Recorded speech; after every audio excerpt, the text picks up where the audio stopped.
मुझे वो खास तकनीक मिल गई। ये तो बहुत अच्छी खबर है। ध्रुव, मुझे तुम पर गर्व है कि तुम इस तकनीक को हासिल कर पाए। अब जो तुम्हारे पास शौर्य दल की खास तकनीक है, तो तुम भी इस दल के रखवाले बनने के लिए तैयार हो। लेकिन इसके पहले तुम्हें एकलव्य रैंक हासिल करना होगा, जो मुझे पूरा भरोसा है कि तुम बहुत जल्द ही हासिल कर लोगे। जैसे ही ध्रुव ने इरा पर ऑक्टेन ब्लास्ट से हमला किया, एक तेज हवा का झोंका इरा की ओर आने लगा, जिससे बचने के लिए इरा ने अपने हाथों को हवा में घुमाते हुए शक्ति का एक गोला बना दिया। उस गोले से वो हवा का झोंका आकर टकराया, जिससे एक तेज धमाका हुआ। इस धमाके ने जमीन पर पड़े पत्तों को धूल के साथ हवा में उड़ा दिया था। ध्रुव और इरा दोनों झटका खाकर पीछे हो गए। धमाके के बाद ध्रुव का शरीर हवा में कुछ 5 मीटर तक उछला था, लेकिन जैसे ही वो गिरने वाला था, उसने वैक्यूम हैंड का इस्तेमाल करते हुए खुद को गिरने से बचा लिया। उसके बाद ध्रुव एक बार फिर खड़ा होकर इरा से लड़ने को तैयार था। इरा, तुमने ऑक्टेन ब्लास्ट कब सीख लिया?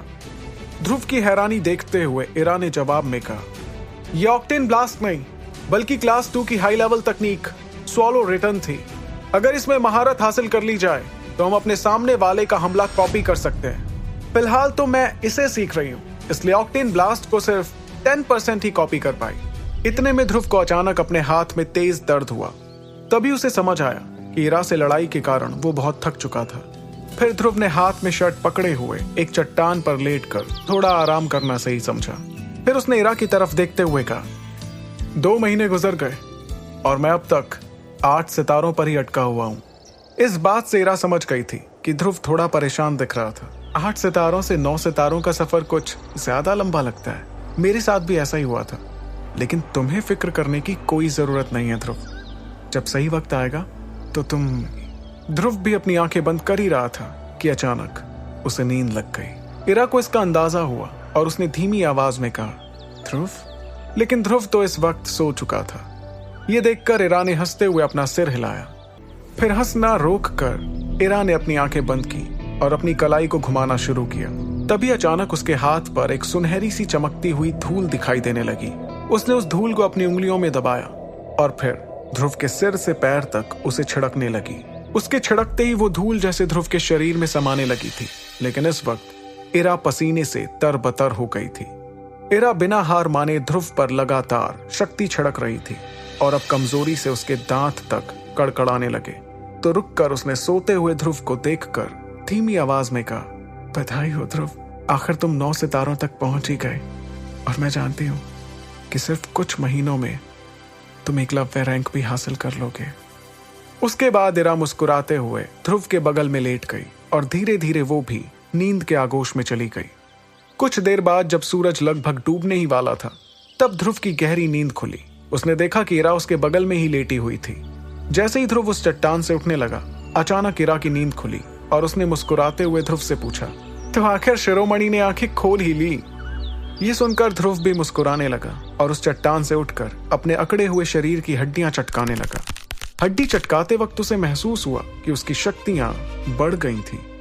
उसने अपने हाथों को देखा, फिर हैरानी से इरा की ओर देखते हुए कहा, मुझे ऐसा क्यों लग रहा है कि मैं 9 सितारों तक पहुंच गया हूं। फिर अचानक ध्रुव ने हवा में कुछ मुक्के चलाए और उस बढ़ी हुई ताकत को महसूस किया।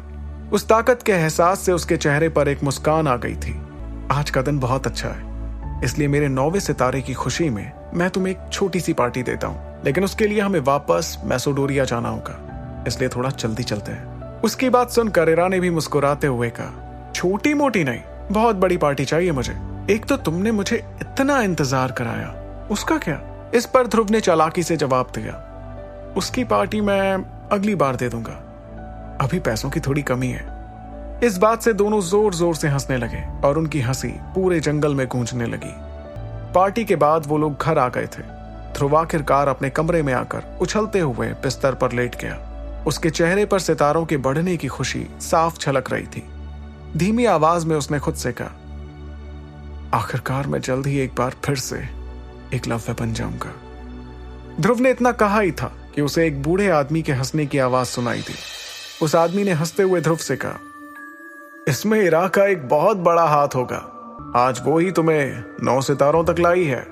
ये सुनकर ध्रुव की खुशी हैरानी में बदल गई। उसने अपनी अंगूठी को देखते हुए उस बूढ़े आदमी यानी विदुर से सवाल किया। मैं कुछ समझा नहीं। इरा मुझे 9 सितारों तक लाई है से आपका क्या मतलब है? तभी उसकी अंगूठी में से एक आत्मा जैसा आदमी बाहर आकर ध्रुव के कमरे में रखी एक कुर्सी पर बैठ गया। फिर उसने ध्रुव को देखते हुए कहा, मेरा मतलब सिर्फ वही नहीं लाई है, तुमने भी बहुत मेहनत की है ये मुकाम हासिल करने के लिए। लेकिन विदुर की बात आगे जानने के लिए ध्रुव ने उससे कहा, लेकिन क्या आचार्य, कहना क्या चाहते हैं आप? इस पर विदुर ने साफ जवाब देते हुए ध्रुव को बताया, लेकिन अगर वो तुम्हारी मदद नहीं करती तो तुम्हें 9 सितारे हासिल करने में शायद 1 हफ्ता और लग जाता। उसकी ये बात पूरे कमरे में गूंजने लगी। ध्रुव ये सुनकर तुरंत बिस्तर से उठा और आचार्य विदुर की तरफ देखते हुए उसने कहा, इसका मतलब इरा ने मुझे जादू से। आगे की कहानी जानने के लिए देखिए अगला एपिसोड सिर्फ पॉकेट एफएम के यूट्यूब चैनल पर।